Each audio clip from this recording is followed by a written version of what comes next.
Y es momento de nuestra mesa de análisis. Aquí en Tele 13 Noche nos acompaña Javiera Corbalán, investigadora legislativa senior del Centro de Estudios Idea País. ¿Cómo estás, Javiera? ¿Cómo estás, Álvaro? Buenas noches, gracias por estar con nosotros. Y vuelve Camila Miranda, presidenta del Centro de Pensamiento Nodo 21. ¿Cómo estás, Cami? Bien, gracias. Buenas noches. Gracias por estar acá con dos temas que son una suerte de antesala, ¿no?, de la cuenta pública del próximo domingo. El primero es el aborto legal, que es una promesa, incluso lo manifestó el presidente el año pasado, ya se presentó con harto ruido, Cami, porque incluso la propia ministra reconoce que es casi imposible que se legisle ahora, sino que se deja de alguna manera presentado para un futuro gobierno, de signo desconocido hasta ahora. Sí, el ruido iba a existir en cualquier momento. Al inicio del gobierno, por decir, cierra la oportunidad de debatir otras cosas. Al medio, por otra razón, se está tramitando un proyecto. Al final, o sea, el ruido ante el debate sobre avanzar en aborto legal con semanas delimitadas es una conversación que genera ruido. Ahora, yo creo que lo positivo es que se cumple primero el compromiso de habilitar el diálogo. Y efectivamente habilitar el diálogo no es algo menor en el sentido de que la iniciativa legislativa, en este caso, recae en la Presidencia de la República y que no se sabe cuál va a ser el devenir del próximo gobierno que hay en turno. Entonces, poner el proyecto obliga a una conversación que puede partir ahora como puede partir en marzo o en abril del próximo año. Entonces, creo que habilitar el debate ya es un paso muy importante. El compromiso de las temporalidades estuvo marcado por el retardo en la aprobación del reglamento de implementación del ajuste en las tres causales, y eso nos lleva a que se esté debatiendo hoy día.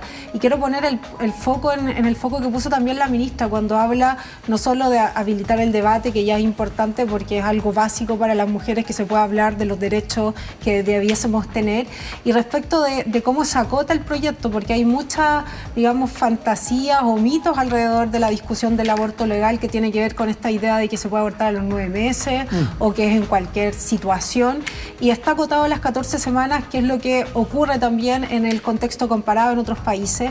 Y esas 14 semanas es importante de remarcarla, no solo porque es más amplio que las causales que hoy día existen, las tres causales, pero también porque las tres causales no contienen todas las razones. Por ejemplo, cuando tenemos anticonceptivos fallados, ¿qué ha ocurrido? Y eso no está dentro de las tres causales. ¿Qué pasa con esas mujeres? Solo para poner un ejemplo. Si vuelvo contigo, pero Javi, ¿cuál es la postura que tiene frente además la oportunidad? Porque hasta la ex ministra Jara, hoy día candidata, dijo, ¿por qué ahora? Como que era muy tarde también. Sí, esa oportunidad que bien señalas tú y Camila para discutir el tema y para debatirlo, me parece que es importante que quienes se oponen y nos oponemos a la legalización del aborto sin causales, la podamos dar en términos sustantivos. O sea, la pregunta debiese ser si es justo o injusto atentar deliberadamente contra la vida de un ser humano en gestación, y no preguntarnos, como lo ha hecho una parte quizás minoritaria pero relevante de la derecha, por ejemplo, que ha dicho parece que esto no es tan prioritario, se dice a veces, como si la discusión fuese cuándo va a ser prioridad nacional. Y la pregunta principal, de nuevo, es ir a lo medular, o sea, si hay o no una persona humana en gestación, si hay o no un derecho a disponer del hijo que la mujer carga en su vientre, etcétera. Y esta oportunidad que bien han mencionado ustedes como una oportunidad para conversar, ojalá sea una oportunidad para conversar sobre ese fondo. Y respondiendo ya más directamente cuál es la posición de Idea País, es una posición pro vida. En este caso concreto implicaría oponerse a este proyecto de aborto libre, que como bien dice Cami, no es un aborto libre en cuanto a extensión a los 9 meses, por ejemplo, hasta las 14 semanas, pero es libre en el sentido de que hay una exención de las causales, o sea, sin causales.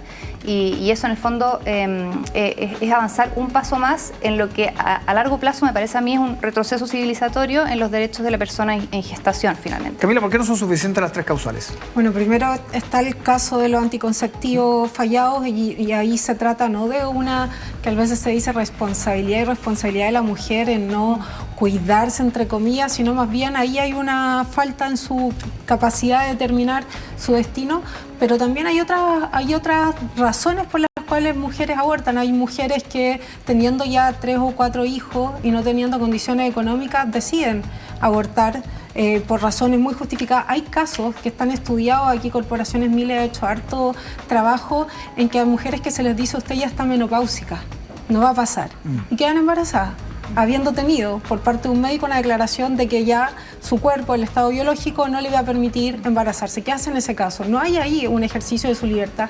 Y creo que es importante también lo que recalcaba la ministra: nadie se embaraza para abortar.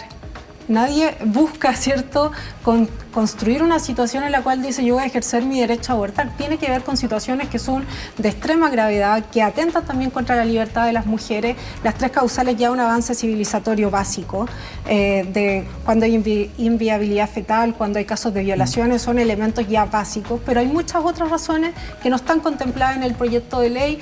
Una las puede discutir desde los derechos y la libertad de las mujeres, y hay otros casos muy específicos como los que señalo, que habilitan un diálogo y que debería ser democrático, que lo podamos discutir al menos. Javi, cambio de tema para hablar de otra de las polémicas del día, Israel, ¿no? El retiro de los agregados, un paso más en una escalada donde el actual gobierno ya tiene un historial, ¿no?, respecto, por ejemplo, al tema del embajador. Ha manifestado y ha sido muy crítico el presidente Boric en esta materia. ¿Cómo hay que interpretar esa decisión y qué efectos puede tener? Sí, yo creo que sería un error como sobre reaccionar a lo que ha hecho hasta el momento el presidente Boric en esta materia.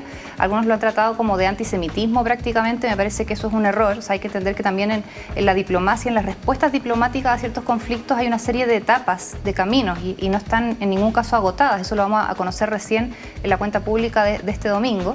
Me parece que hablar de antisemitismo es una palabra demasiado fuerte. Lo que se está exigiendo al Estado de Israel es que cumpla, por así decirlo, con la normativa básica del derecho internacional humanitario que se le exige a todos los países. No habría por qué hacer una distinción entre el Estado de Israel y otros países, en particular la gestión del gobierno actual de Israel.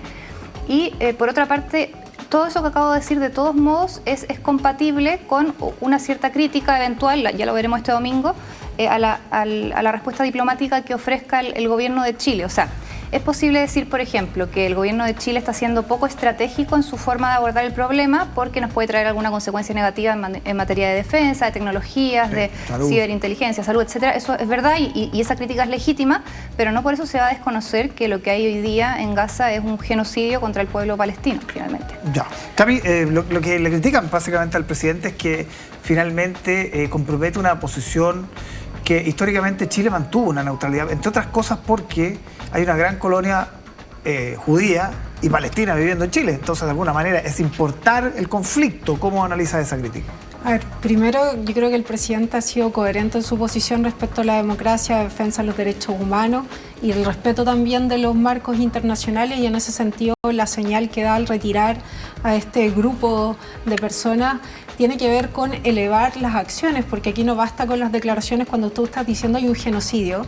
Si no tomas acción estás siendo cómplice, y lo que tienen los estados son herramientas en su relacionamiento internacional con otros países, sean en términos militares, económicos, políticos, para dar señales. Y ese es un escalamiento que a mí me parece coherente también con el llamado reiterativo que se ha hecho, y también en un contexto donde ya la crisis es bastante profunda. O sea, lo ha declarado el Papa, lo han declarado otros líderes internacionales. Aquí no se trata de un conflicto, ¿cierto?, entre personas de Israel y personas palestinas. Se trata de que están siendo asesinadas niños, personas inocentes, civiles, en un contexto de una crisis que parece que no tiene final, donde se bloquea el acceso a ayudas humanitarias. Entonces son cuestiones bastante básicas, y me parece que es coherente entonces con esa definición que no solo el presidente del Estado de Chile, de respetar un marco humanitario básico y de empezar a tomar acciones que hacen un llamado un poco más categórico, todo, convengamos, dentro de un marco diplomático que es absoluto. O sea, estamos hablando de una acción más dentro de una escalada. Javier, si gana,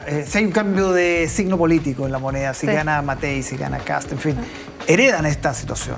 Ahí hay un costo para ellos, en el fondo, de tratar de reestablecer una alianza histórica con Israel en todas esas materias tan complejas y estratégicas como mencionábamos, defensa, salud, tecnología. Sí, yo creo que quizás es mucho decir como rearmar, porque no está del todo desarmada la relación, se puede estar viendo debilitada, tensionada. Efectivamente va a ser un desafío para la centro derecha o la derecha en el futuro si es que llega a ganar, pero yo creo que siempre teniendo a la vista el centro de la discusión, que como dijo León XIV hoy día, si no me equivoco, hace unas 8 o 10 horas, es que el derecho internacional humanitario resguarde el derecho a la vida de todas las personas involucradas, de estas madres, de estos padres que han visto finalmente morir a los hijos en sus brazos. No mencionó, me parece, las cifras, pero hay un total, me parece, de 54.000 víctimas de este genocidio. 17.000 de esas víctimas son niños, 900 de esos niños son menores de 1 año. Entonces yo creo que sea cual sea el signo político que gobierne a futuro y sea cual sea la estrategia que quiera seguir no puede hacerlo al margen de consideraciones morales como las que te acabo de exponer. Hay que ver también qué pasa con Netanyahu, que tiene harta oposición interna, y a ver cómo sigue eso. Javier Corbalán, Camila Miranda, muchísimas gracias por estar con nosotros aquí en la mesa de análisis de Tele 13 Noche.